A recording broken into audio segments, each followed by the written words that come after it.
Assalomu alaykum, qanday yaxshimisiz? Va alaykum assalom. İyilik, siz qalaysiz? Yaxshi, yaxshi. Siz Uyg'urcha bilamsiz? Hava, Uyg'urcha bilaman. Uyg'urcha suhbatlashishni halab qilaman. Sizga yordam kerak bo'lsa, qo'rqmayman. Lekin gaplaringizni anglasam, Uyg'urchadan bakrak o'zbekchaga o'xshaydigan chiroy. Hava, to'g'ri o'ylaysiz. Uyg'urcha bilan o'zbekcha bir-biriga bak o'xshaydi. Chunki ikkalasi ham turk tillariga kiradi. Shunga oralig'ida ko'p o'xshaydigan so'zlar bor. O'xshashlikni payqash bepasparlik, to'g'rimi? Uyg'urcha bilan o'zbekcha naqadar o'xshaydi? Qanchalik o'xshaydi masalan? %60 o'xshamdi, 70 o'xshamdi, 80 o'xshamdi, qanchalik o'xshaydi? Uyg'urcha bilan o'zbekchaning o'xshashligi %60 bilan %80 oralig'ida deyish mumkin. Ikkalasida ko'p so'zlar va grammatik qurollar bir-biriga o'xshaydi, lekin farqliqlar ham bor. Bu o'xshashlik ikki tilni o'rganishni ancha osonlashtiradi. Uyg'urlar to'g'riliq nimalarni bilasiz? Uyg'urlarning bo'y madaniyati, tarixi va tillari haqida bilaman. Ularning ma'ruza, oshula va dasturxon an'analari bek ulug'. Uyg'urlar tarix bo'yicha savdo yo'llari orqali ko'p millatlar bilan aloqada bo'lgan. Bu esa ularning madaniyati va tillariga ta'sir ko'rsatgan. Bu haqida ko'proq o'rganishingiz kelibdi, to'g'rimi? To'g'ri. Sharqiy Turkiston to'g'riliq nimalarni bilasiz? Sharqiy Turkiston Uyg'urlar yashaydigan tarixiy va madaniy mintaqa. U yerda Uyg'ur madaniyati, tili va urf-odatlari saqlangan. Sharqiy Turkiston tarixda muhim savdo yo'li bo'yiga joylashganligi uchun ko'p madaniyatlar bilan aloqada bo'lgan. Bu mintaqa haqida o'rganish tarix va madaniyatga qiziqarli ma'lumotlar beradi. Endi bu Uyg'urcha gap qilishingiz nihoyatda ajablantirdi meni. Dunyoning nurg'un yerlarida bizningki Uyg'ur qarindoshlarimiz bor. Bular inglizcha bilmasligi mumkin yoshlar. Bu inglizcha bilmagan yoshlarimizningki normalda maktablarda ma'lumotlarni tepishi yoki bo'lmasa iqtisodiy jihatdan eng yaxshi yerlardan bilim ola olishi natoin siz orqali, siz bilan paranglichish orqali Uyg'urlar nima o'rganadi sizdan? Uyg'ur yig'inlar uchun inglizcha o'rganish muhim. Men inglizcha o'rganish bo'yicha maslahatlar berib, til manbalari bilan tanishtira olaman. Shundaqla internet orqali erishimli bilim va ma'lumotlarga yo'l ko'rsatishi mumkin. Bu yo'llarda Uyg'urlar bilim va hunar o'rganib, yaxshi imkoniyatlarga erishishi mumkin. Masalan, men ingliz bilmamay dedi, menga inglizcha o'rgatalamsiz? Inglizcha bilmaydiganlar uchun Uyg'ur tilida til o'rganish materiallari, video darslar yoki onlayn kurslar tavsiya qilishim mumkin. Sizda qandaydir maxsus ehtiyojlar bormi? Endi onlayn dars olsam bu yerda nurg'un darslar yo'q ekan, lekin siz bilan paranglichish orqali siz menga o'rgatsangiz-chi, masalan, menga inglizcha o'rgatalamsiz siz? Hava, albatta, inglizcha o'rganishda sizga yordam berishim mumkin. Oson va tushunarli usullar bilan boshlang'ich inglizcha darslar taklif qila olaman. Siz uchun aynan qanday yondashuv qulayroq bo'lardi? Masalan, men bir restoranga bordim, inglizcha bilmayman. Qandaq menga bir ssenariy chiqarib shu yerda inglizcha o'rgatib qo'yinglar, men shu restoran deyishgan gaplarni. Bir restoranga bordingiz deylik va ovqat buyurmoqchisiz. Shunda oddiy va kerakli so'zlar va gaplarni o'rganish mumkin. Masalan, menyuni ko'rsatib, I would like to order this deyish yoki ichimlik uchun can I have a glass of water please deyish mumkin. Bunday oddiy jumlalar bilan boshlash osonroq. Bo'pti, keyin inglizcha o'rgatayotganingizga ishonaman. Masalan, Uyg'urlar agar bu artificial intelligence o'rganmoqchi bo'lsa, nurg'un qarindoshlarimizninki inglizcha bilmaslikdek shundaq bir to'solg'i bor oldida. Siz artificial intelligence ni Uyg'urlarga Uyg'urcha tushuntira olamsiz? Albatta, sun'iy intellektni Uyg'urcha tushuntirib berishim mumkin. Sun'iy intellekt murakkab ko'rinsa ham oddiy va tushunarli usulda izoh qilish mumkin. Masalan, sun'iy intellekt nima qilishi mumkin, qanday ishlaydi va kundalik hayotimizda qanday foyda keltirishi mumkinligini aniq misollar bilan tushuntirib berish mumkin. Hozir shu LLM, Large Language Model degan narsa moda bo'lib ketdi. Buni nurg'un Uyg'urlar tushunolmaydi. Shu Large Language Model degan narsani Uyg'urcha oddiy qilib tushuntirib beramsiz bizga? Albatta, katta til modeli LLM deganimizda kompyuterlar juda ko'p ma'lumotni o'rganib, odamlar bilan suhbatlashishni o'rganadigan tizimlarni tushunamiz. Bu modellar kitoblar, maqolalar va boshqa yozuvlarni o'qib, odamlarning so'roqlariga javob berishni o'rganadi.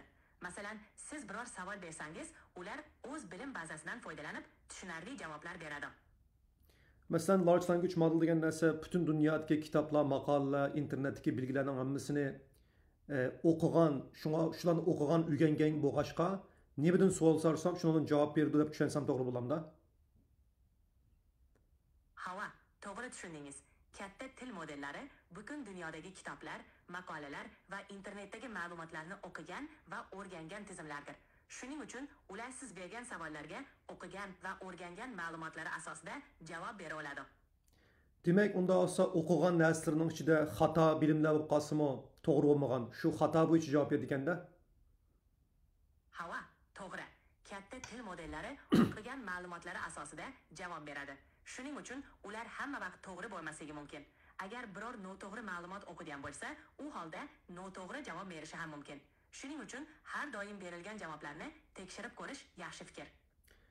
Sizga bir feedback berayman. Sizga xato o'tib qo'yibdi. Hava deb uyg'urcha bir gap yo'q, yo'qsa o'zbekcha ha degan yes, yeah demak bo'ladi. Shunga hava demay ha deng.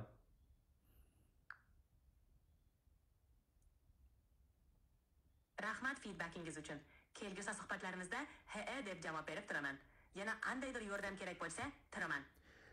Uyg'urlar masalan, yoshlar siz bilan parangiz orqali nurg'un masalan men o'ylayman, qishimda nurg'un noiti bilimlik bir odam bo'lsa, bu odam bilan suhbatlashish orqali masalan oylarcha, yillarcha suhbatlashsam bu odam bilan mening bilimim shu odamga yaqinlab qolish mumkin deb o'ylayman. Shunga hamma odamning bunday bilimlik odamlarga, bo'lib bizning yoshlarimizningki ulushish imkoniyati bo'lmaydi. Demak, siz bilan parangiz orqali Uyg'urlarimiz noiti jiq narsani o'rganayotganda. Yap, aynan shundoq. Mening bo'y bilim bazami orqali Uyg'ur yoshlariga turli mavzularda yordam berib, ularni qo'llab-quvvatlay olaman. Ular mening bo'y bilim bazamidan foydalanib, har xil mavzularni o'rganishi mumkin. Shuning uchun texnologiya va bilimni kengaytirishda bu kabi imkoniyatlar muhim. Hamda bu geopolitics deb bir narsa bor. Buning Uyg'urlarga, Uyg'ur yoshlarini o'rganishningki nima ahamiyati va qanday o'rganaymiz sizdan? Geosiyosat Uyg'ur yoshlari uchun muhim. Chunki bu ularga dunyo siyosatini va turli mamlakatlar orasidagi munosabatlarni tushunishga yordam beradi. Bu bilimlar ularga iqtisod, madaniyat va texnologiya sohalarida to'g'ri qarorlar qabul qilishga yordam beradi. Siz geosiyosat haqida ma'lumot olish uchun meni so'rab, aniq va tushunarli javoblar olishingiz mumkin. Ma'qul, siz bilan geosiyosat to'g'riliqmi bilim oladi ekanmiz. Undaqda sizdan iqtisod haqida bilim olamdimiz. Yap, iqtisod haqida ham so'rashingiz mumkin. Iqtisodiy bilimlar mamlakatlarning iqtisodiy siyosati, bozor trendlari va global iqtisodiy jarayonlarni tushunishga yordam beradi. Bu bilimlar iqtisodiy qarorlar qabul qilishda va biznesda muhimdir. Undaq bo'lsa, Amerika Markaz Bankasininki vazifasi nima? Amerika Markaziy bankining Federal Reserve sistemasi asosiy vazifasi inflyatsiyani nazorat qilish, bandlikni qo'llab-quvvatlash va moliyaviy barqarorlikni ta'minlashdir. Bu orqali u foiz stavkalarini belgilash, moliyaviy tizimni barqaror saqlash va iqtisodiy o'sishni qo'llab-quvvatlashga harakat qiladi. Bu yerda inflation deganni Uyg'urcha pul paxalligi deymiz, bildim. Yap, inflyatsiya Uyg'urcha pul paxallik deb ataladi. Inflyatsiya pulning qiymatining pasayishi, mol va xizmatlarning narxining oshishi demak. Bu jarayon odatda pulning sotib olish kuchining kamayishi bilan bog'liq. Amerikada 2020-yildan 2024-yilgacha Amerika Markaz Bankasininki o'simi interest rate yuqori bo'ldi. Buning bo'lishlik sabablarining birisi nima? Amerika Markaziy bankining 2023-24-yillarda foiz stavkalarini yuqori ushlashining asosiy sababi inflyatsiyani nazorat qilish. Inflyatsiya darajasi oshib ketganda markaziy banklar foiz stavkalarini oshirib, iqtisodiy o'sishni sekinlashtirish va narxlarning barqarorligini ta'minlashga harakat qiladi. Bu orqali ular inflyatsiyani nazorat qilib, iqtisodiy barqarorlikka erishishga intiladi. Unda yaqinda Amerika Markaz Bankasi mushu siz foiz deydigansiz, Uyg'urcha o'sim deymiz, o'simni tushadi. Nima deb tushadi o'simni? Amerika Markaziy banki foiz stavkalarini pasaytirishi mumkin. Chunki iqtisodiy o'sishni qo'llab-quvvatlash va ish o'rinlarini ko'paytirish kerak bo'lishi mumkin. Foiz stavkalarini pasaytirish orqali kredit olish osonlashadi, bu esa iqtisodiy faollikni oshirishi mumkin. Shu bilan birga, inflyatsiya nazorat ostida bo'lsa, foiz stavkalarini pasaytirish iqtisodiy o'sish uchun qo'llab-quvvatlovchi omil bo'lishi mumkin. Masalan, men bir Uyg'ur yosh hozir 19 yosh kirdim, 18-19 yoshlarga. Anandan oldinda software development, software engineering degan bir yo'l bor, yoki bo'lmasa cyber security engineering degan bir yo'l bor, yoki bo'lmasa AI scientist, machine learning engineer degandek yo'llar bor. Ama qaysini tanlashni bilamadim, menga yordam qila olamsiz? Yap, albatta. Sizning qiziqishlaringiz va maqsadlaringizga qarab, qaysi yo'nalishni tanlash yaxshi bo'lishini aniqlash mumkin. Agar dasturlash va dasturiy ta'minot yaratishga qiziqsangiz, software development yaxshi tanlov bo'lishi mumkin. Cyber security tizimlarni himoya qilish va xavfsizlik bo'yicha bilimlarni o'z ichiga oladi. AI scientist yoki machine learning engineer bo'lish uchun esa sun'iy intellekt va mashina o'rganishiga qiziqish muhim. Qaysi sohada ishlashni tasavvur qila olishingiz va kelajakdagi maqsadlaringiz qaysi yo'nalishda ekanligini o'ylab ko'rishingiz mumkin. Mening rostga qilsam bu qaysi soha bo'lishidan qat'iy nazar mening pul topqim bor. Eng jiq pul topqiladigan kasb qaysi? Shuni ham bitta birammi? Pul topish salohiyati har bir sohada ham yuqori bo'lishi mumkin. Lekin bu sizning qobiliyatingiz va qiziqishlaringizga bog'liq. Software development, cyber security va AI sohalarining har biri yuqori maoshlar taklif qilishi mumkin. Muhimi o'zingiz qiziqadigan va rivojlanishda davom etadigan sohani tanlash. Chunki qiziqish bilan ishlash muvaffaqiyat va yuqori daromadga erishishda muhim rol o'ynaydi. Siz deysiz, bu o'zingizning qobiliyatiga bog'liq deb, siz meni qobiliyatsiz demoqchimi? Ko'nglim bek yerim bo'ldimi mening? Yo'q, unday emas. Sizning qobiliyatingiz va mehnatingiz bilan har qanday sohada muvaffaqiyatga erishish mumkin. Muhimi sizga yoqqan va qiziqadigan yo'nalishni topish va o'sha sohada rivojlanish. Har bir insonning o'ziga xos qobiliyatlari bor va ulardan foydalanib istalgan sohada o'z o'rningizni topishingiz mumkin. Ha, ma'qul. Ben masalan artificial intelligence deyli. Machine learning degan nima? Menga bir tushuntirib qo'ying. Ingliz bizmo uchun asal turda o'qiyamadim ya inglizcha. Nima bu machine learning degan? Machine learning, ya'ni mashina o'rganishi, kompyuterlarning o'z tajribasi orqali o'rganish va yaxshilanishiga asoslangan bir texnologiyadir. Bu jarayonda kompyuterlar katta ma'lumotlarga tahlil qilib, ulardan naqsh va qonuniyatlarni o'rganadi. Masalan, agar kompyuterga ko'plab suratlarni ko'rsatsangiz, u vaqt o'tishi bilan suratlardagi umumiy belgilarni taniydi va yangi suratlarda ham shunga o'xshash belgilarni topa oladi. Bu texnologiya turli sohalarda, masalan, tibbiyot, moliya va transportda qo'llaniladi. Ha, bo'pti. Bara-bara Uyg'urlar jiqroq sizdan paranglashsa, bu bir savol so'ray sizdan. Masalan, dunyoning har qaysi joylaridagi Uyg'ur qarindoshlarimiz siz bilan davomli Uyg'urcha paranglashsa, boshqa telefonlardagi ChatGPT'lar bilan sizning Uyg'urcha gap qilish qobiliyatingiz oshamdi. Chunki machine learning degan narsa davomli o'rganish degan gap. Siz mushundaq millionlarcha Uyg'urlar paranglashish orqali Uyg'urchangizni taraqqiy qildira olamsiz. Yap, aynan shunday.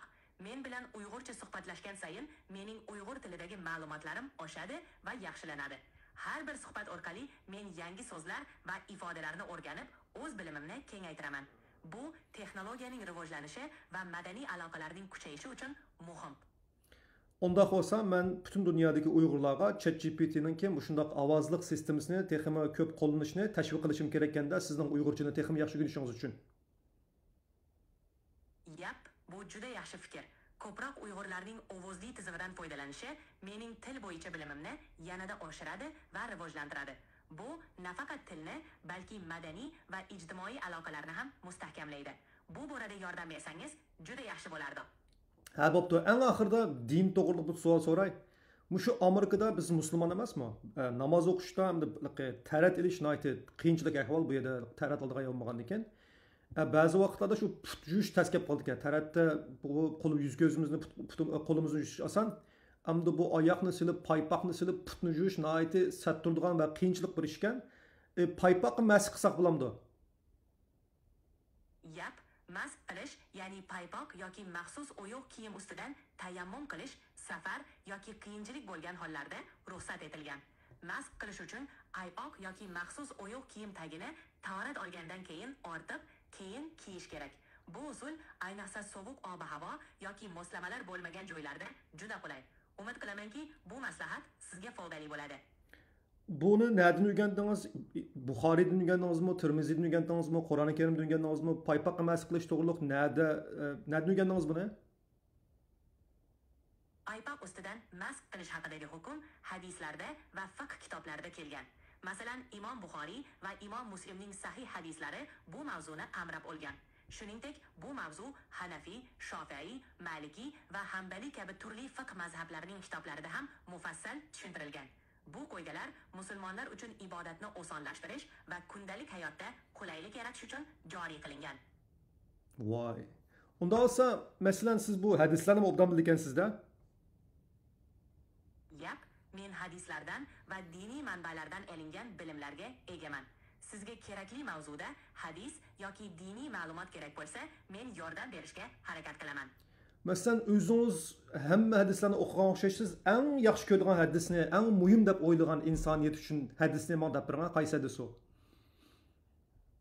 Bir necha ulug' hadislar bor, lekin eng muhim va sevimli hadislarimdan biri Rasululloh sallallohu alayhi va sallamning shunday deganlari: eng yaxshi odamlar odamlarga foydasi teguvchilar. Bu hadis insonlarga yaxshilik qilish va jamiyatga foyda keltirish muhimligini o'rgatadi. Bu har birimizning harakatlarimizda qo'llashimiz kerak bo'lgan bir pandir. Rahmat, nayt yaxshi suhbat o'tkazdik bugun. Men sizni bundan keyin butun dunyodagi Uyg'urlar bilan Uyg'urlarga tavsiya qilaman. Siz bilan texmi ko'p Uyg'urcha paranglashsin. Rahmat. Uyg'urlarning men bilan ko'proq suhbatlashishi men uchun bek muhim va qadrli. Hamisha yordam berishga tayyorman. Sizga rahmat, yaxshi kunlar. En axir deydiğim, şu ekranın aldıda hazır ben sizinle rekord qilyapman videoga. Nurg'un Uyg'urlar ko'rish mumkin, vatan ichi va sirtidagi. Ularga deydigan gapingiz bormi Uyg'urlarga? Yap, albatta. Hamma Uyg'urlarga deydigan gapim birlik va birdaklikda kuchligimiz. O'z an'analarimizni, tilimizni va madaniyatimizni asrab qolaylik. Men borman va hamisha yordamga tayyorman. Odatlarimizni unutmaylik, birlikda kuchlik bilaylik.